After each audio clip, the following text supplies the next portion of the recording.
When moving through the wilderness, you need to be able to do more than just move in a straight line. You need to be able to negotiate obstacles like this. Every year, thousands of search and rescue operations are conducted to return the injured, wounded, or lost. I'm Bill Stoker, and I'm on a mission to teach wilderness navigation and survival techniques so that you don't become a statistic. The time is now to master your craft. Hey, welcome to the channel, friends. As always, it's great to see you. So Stoker here, and we're coming at you from the banks of the Nisqually River, and we're going to talk about some wilderness navigation and a problem that you can run into as you're moving out through the wilderness. So, you know, I have taught wilderness navigation or land navigation for a really long time, and the bulk of that training has been on a blackboard or using some PowerPoint presentations, pointing people, next slide, here's how you do this, here's how you do that. And most of the training has been done like that. It's lecture method from me to you. And then of course we go outside and we do a pace count, we do some practical application and have an evaluation along with a written test. But the problem is, I think the problem is most of the testing sites that we have spread out throughout all over the place are some pretty easy land, right? Some pretty easy land. And so we talk about one of the things that I'm going to demonstrate here today for you today is how to negotiate an obstacle. And I'm going to show you how I'm going to do this out here in the real world with some real obstacles. You can see I got a river behind me, and unless I absolutely had to, I'm not crossing that river, because as you'll see where we're at on the map, and I'll pull that up here in a second, man, we have a couple rivers to cross between where we're at and where we're trying to go. So I'm going to show you how we're going to actually do that here, and then here in a little bit I'll show you the textbook answer, which it works really well for smaller obstacles, right? And I'm not going to spend a lot of time talking about how to read a map or how to use a compass. So if you need to break off and go deep dive and peel back the onion on these things, you can go check out my navigation playlist and just spend a lot of time getting all your answers. Speaking of which, if you have a question that's not being addressed, make sure you leave some comments down below. We'll keep this conversation rolling, and all you're going to do is throw in some stuff in my kit bag so we can get to this. All right, so let's talk about this some more. So, you know, getting around an obstacle can be a pretty significant challenge. As you can see on the map, we have a long ways to go and a short time to get there. Actually, I'm not on a time standard, but I do have a large obstacle that's in my way, and that's the Nisqually River. As you can see, this thing is meandered a couple times around, and I don't have the time, I don't have the resources to be able to get over the Nisqually River, over to my objective, and be able to do so safely. So I need to come up with something else. I need to be able to get around this obstacle. So I'm going to show you a couple different ways through this video on how to do that, but how we're going to do that for this particular obstacle is I'm going to use the Nisqually as a handrail. Okay, so I'm going to follow the river around, and I'm going to try to come up, and I'm going to come up to this bend that's in the road, and from there I'm going to shoot my azimuth to my location. I'm going to step out my pace count. It's not that far off the bend, and I should be able to pick up what I'm looking for, and we'll get this thing wrapped. And so like I was saying, so we gotta pick up a route, and we gotta get moving, and there's a couple considerations you need to take into account as you're planning a route and moving around obstacles. And so you need to think about the terrain that you're going to be moving through and around. You know, what are some of the dangers and the risks that you're going to have to mitigate and or accept. And as you can see, I have a couple river crossings between where I'm at and where I'm trying to go. Now, based off of the factors that you're dealing with, I was going to say MET-TC, right? Because that's just ingrained in my head. Based off of these factors, you're going to have to make some decisions on time that you have, and then what kind of risk that you can accept and what kind of risks that you can't accept. So I am not going to accept moving through up and down these rivers, and I think it's just going to be too much of a risk to accept. So I'm going to plan a route that's going to take us around these rivers, but I will use the rivers as what's called a handrail. And I'm not going to stay too close. I'm never going to get as close as I just was to the river again. At least I don't think I will. But I will keep the river within earshot. And so that river, I can see it, how it bends on my map. That river is going to help keep me on my azimuth. And where I have to break off, at least I know I can move in a particular direction. I can pick the river back up, and I'm going to do that for reasons of security, for time, because as I can see, some of the terrain is probably going to be a little steep moving in through here. And I will take you close to the bank and show you how steep some of this gets. But between now and then, let's go ahead and tackle this hill.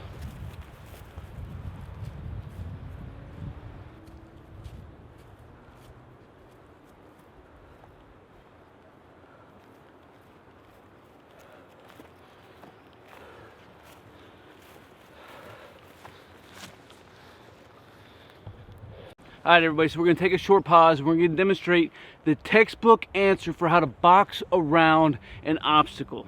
Let's check this out. As you're moving along your line of travel, you're going to stop just before your obstacle. Once you've stopped, you're going to want to make sure that you annotate what your pace count was at this point in time, because as you move again on your line of travel, you're going to need that number again. And then you'll want to determine if you need to go to the left or to the right to make it around the obstacle.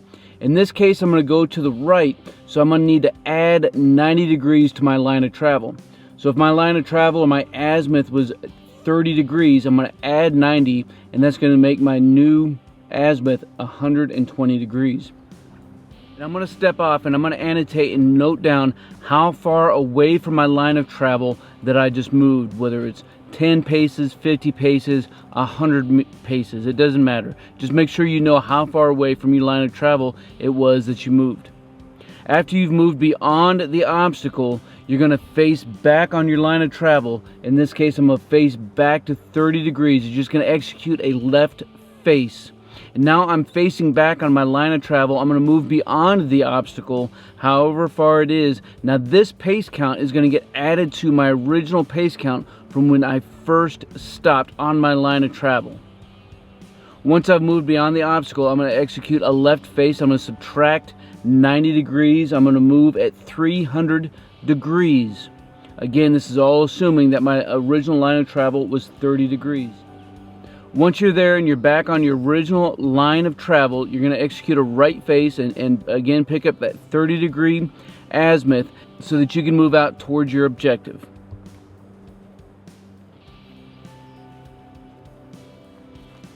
As you saw, the method works, right? It's just basic geometry.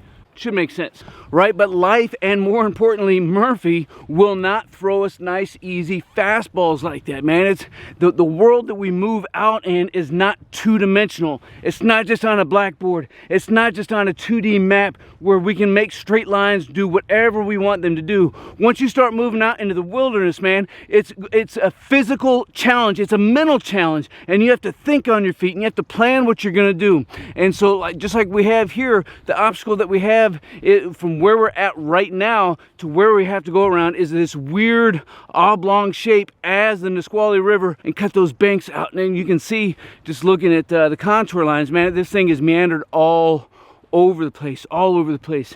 So we're gonna push it out, and we'll pick up the river, and it'll take you to a couple spots, and then we'll go to that section where I told you we were going to go to, and then shoot an azimuth from there to our final location.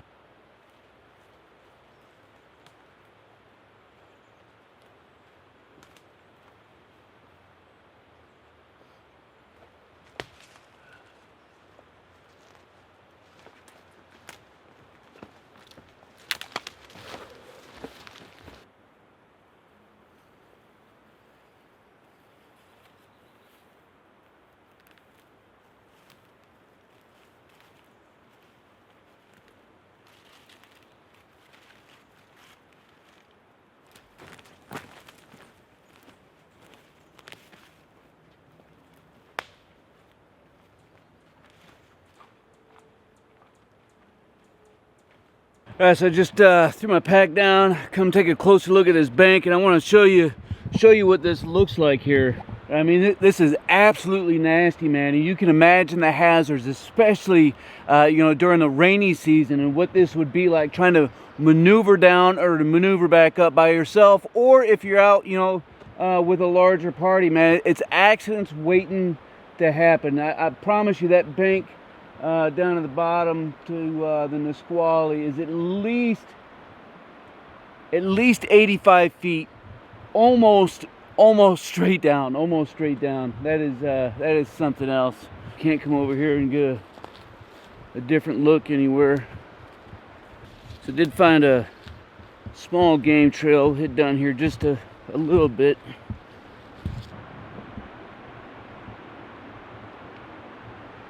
Whew. Yeah, man, one wrong step and it's adios. And that's part of the issue, I think. You know, even a lot of the instruction and the training that I've given over the years, you know, it's classroom based. And although, you know, I've always had some practical application for evaluations and things of this nature, very rarely are those evaluations as realistic as what we're going to find out in the actual operational environment. This is something else. And so the basic things that we learn and the basic things that we teach are all well and good, right? They're not wrong, but sometimes they're just not good enough. So let's continue on, and we'll go over. I'm gonna keep moving around, and we'll make it over to that junction, and we'll see if we can't do this the smart way.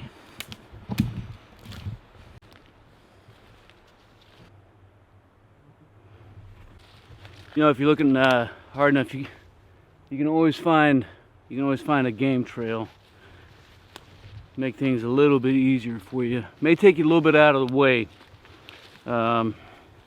Sometimes it's worth it. Oh wow! Look at these old patriarchs.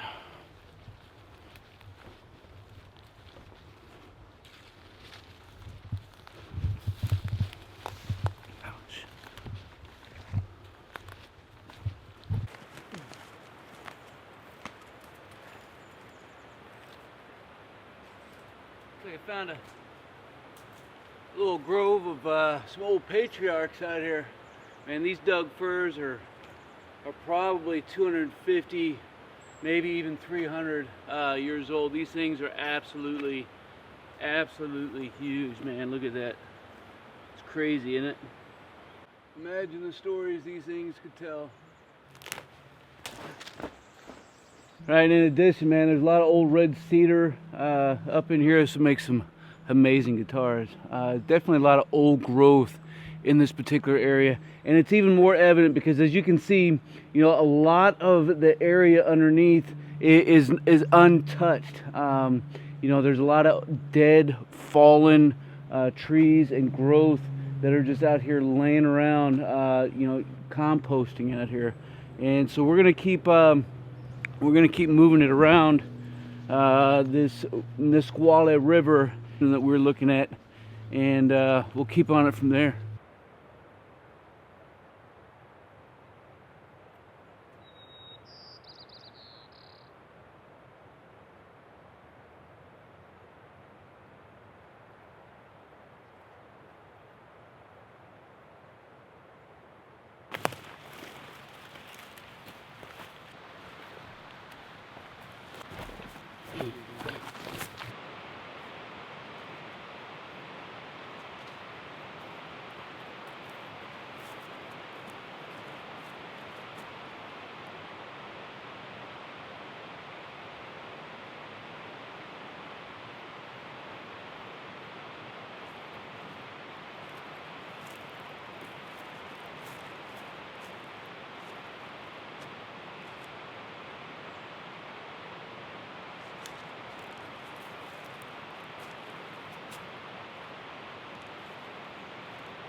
All right, get a little thick back in through there.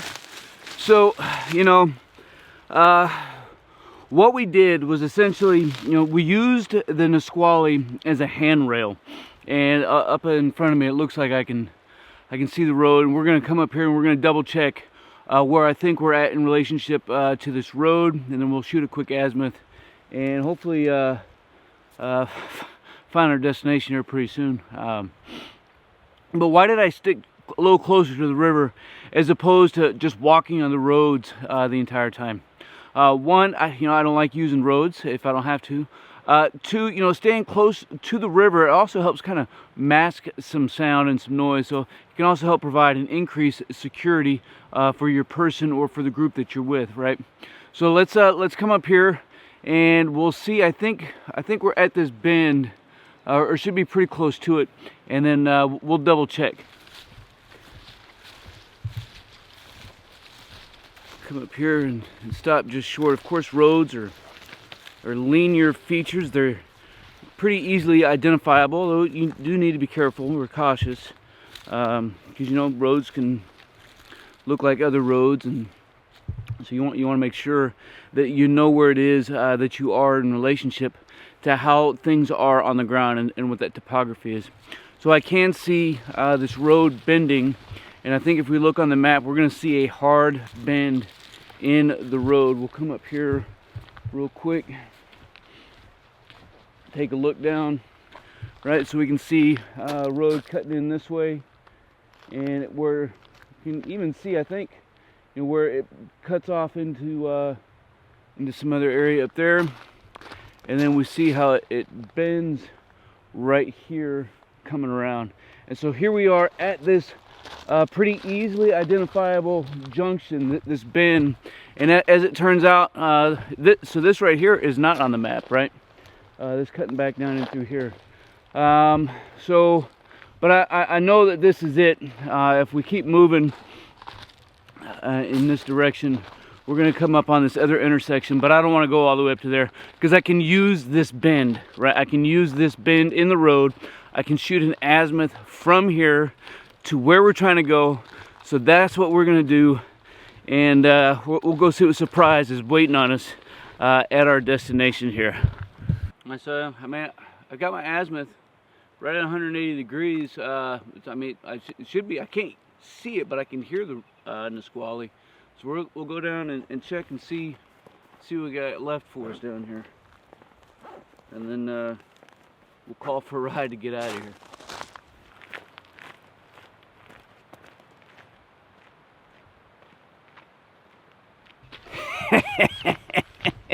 Oh man, that's too much. That's too much. It's gonna make life a lot easier. Eh? Look what the car got left. Man, how awesome is that? Probably don't have cell service out here anyway, so I might have to thank somebody. Come down here to the river and see what we got.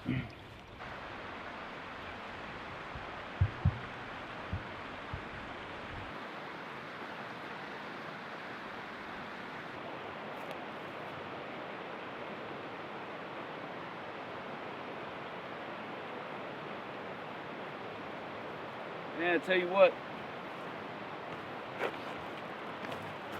this river ain't no joke. This river ain't no joke. But it's a really good thing I decided, you know, not to cross the river, not once, but twice. Right in here is probably not too awful bad.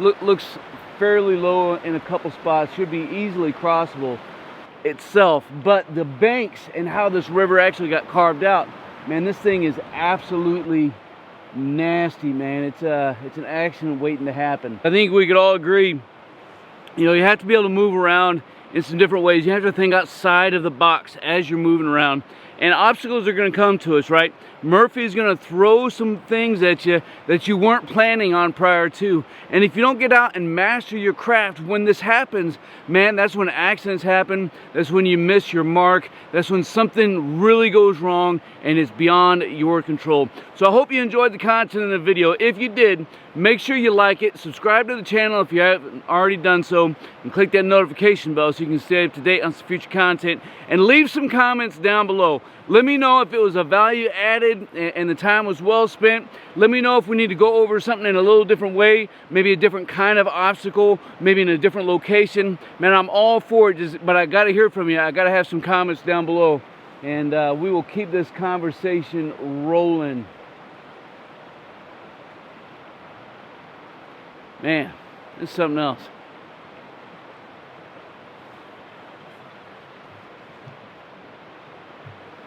Hey, until then, we'll see you.